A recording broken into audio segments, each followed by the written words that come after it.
জীবনজি দীপ্তি সাহসিকতার দৌড়ে এগিয়ে। তেলেঙ্গানার মাটির একজন সাধারণ মেয়ে জীবনজি দীপ্তি আজ ভারতের জন্য এক অসাধারণ অনুপ্রেরণা হয়ে উঠেছে।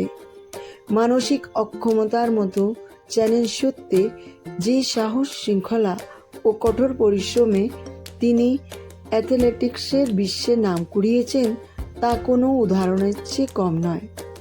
দীপ্তির শৈশব কেটেছে গ্রামীণ পরিবেশে, যেখানে সম্পদের অভাব ছিল কিন্তু স্বপ্নের সীমা ছিল না।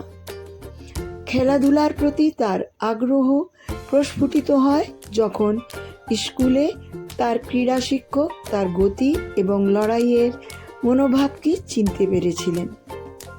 তারপর শুরু হয় কঠোর পরিশ্রম ও সংগ্রামের এক যাত্রা, যেখানে তাকে শুধু সমাজের চিন্তার সঙ্গে লড়াই করতে হয়নি, নিজেকে বারে বারে প্রমাণ করতে হয়েছে। 400 মিটার দৌড় তার বিশেষত্ব হয়ে ওঠে, যেখানে তিনি জাতীয় ও আন্তর্জাতিক পর্যায়ে অনেক রেকর্ড ভেঙেছেন।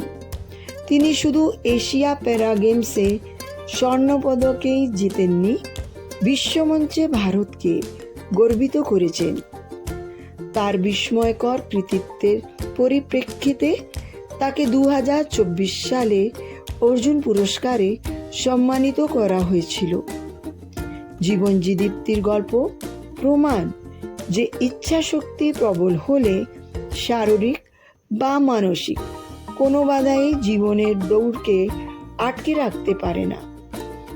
তিনি আজ লক্ষ লক্ষ প্রতিবন্ধী মানুষের অনুপ্রেরণা, একটি নাম যা দেখায় যে সংগ্রাম যত বড়, বিজয় তত গৌরবময়। আমি অনামিকা চক্রবর্তী, সরগুজা, ছত্তিশগড় থেকে।